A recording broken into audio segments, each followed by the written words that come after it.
પછી પ્રભુ યસુએ કીધું કે કોઈ આદમીના 2 છોકરા હતા. એમાંથી નાનચે છોકરે પોતાના બાને કીધું કે બા, તમારી મિલકતમાંથી જે મારી પતિ થાય છે એ મને આલો રો. તારે એને બાએ પોતાની મિલકત પોતાના 2 છોકરામાં બરાબર વેરાવેલા છે.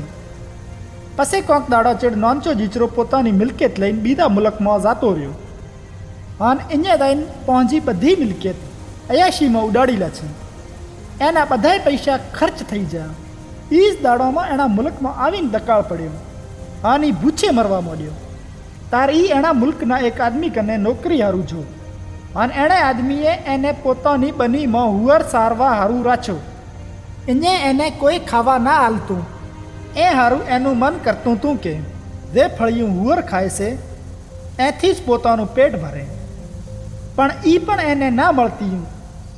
તારે એણે પોતાના મનમાં વિચાર કર્યો કે મારા બાનો નોકરોને પણ પેટ ભરીને ખાવા મળે છે, પણ હું તો અહીં ભૂખે મરું રહું છું.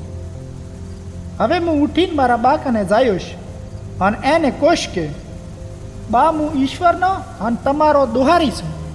હું એ લાયક નથી કે હવે તમારો જીચરો કેવરાવું, પણ મહેરબાની કરીને મને પણ કને નોકર રાખો પરો.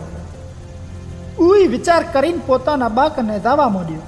જાર એને બાએ પોતાના છોકરાને સેટેથી આવતા ભાળ્યો તાર એને એ માથે દયા આવી અને ધોડીને કને જો અને એને બાછલા છી અને વાલા આલ્યા. છોકરે એને કીધું કે બા, હું ઈશ્વરનો અને તમારો દોહારી છું. હવે હું એ લાયક નથી કે તમારો જીચરો કેવરાવું.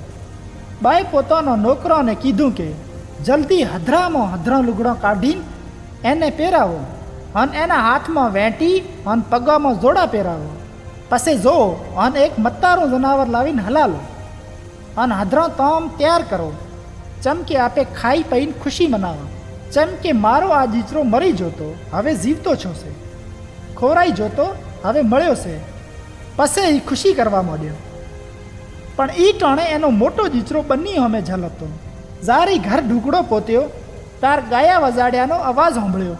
એણે એક નોકરને હાથ પાડીને એને પૂછ્યું કે શું થાય રહ્યું છે. નોકરે એને કીધું કે તારો નાનો ભાઈ હાજો નરવો ઘીરે વાપસ વળી આવ્યો છે, તે હારું તારે બાએ એની ખુશીમાં મતારું જનાવર હલલાયું છે. એ સાંભળીને એને અલાઈ રી સડી અને એણે ઘરમાં જાયાનો ના પાડ્યો કરો. પછી એનો બા ઘરમાંથી બારે આવીને એને મનાવવા માંડ્યો.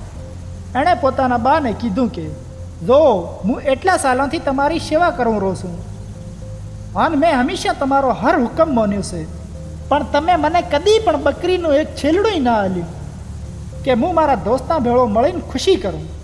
પણ તાર તમારો એ જીચરો આવ્યો જેણે તમારી બધી મિલકત અયાશીમાં ઉડાડી લાચી છે, તો એ હારું તમે મતારું જનાવર હલલાયું છે. તાર એને બાય એને કીધું કે પુટ, તું તો હંમેશા હું ભેળો છે અને જે કોઈ મારું છે હું બધું તારું જ તો છે, પણ આ ખુશી મનાવવી આમાં બધાય હારું જરૂરી હતું.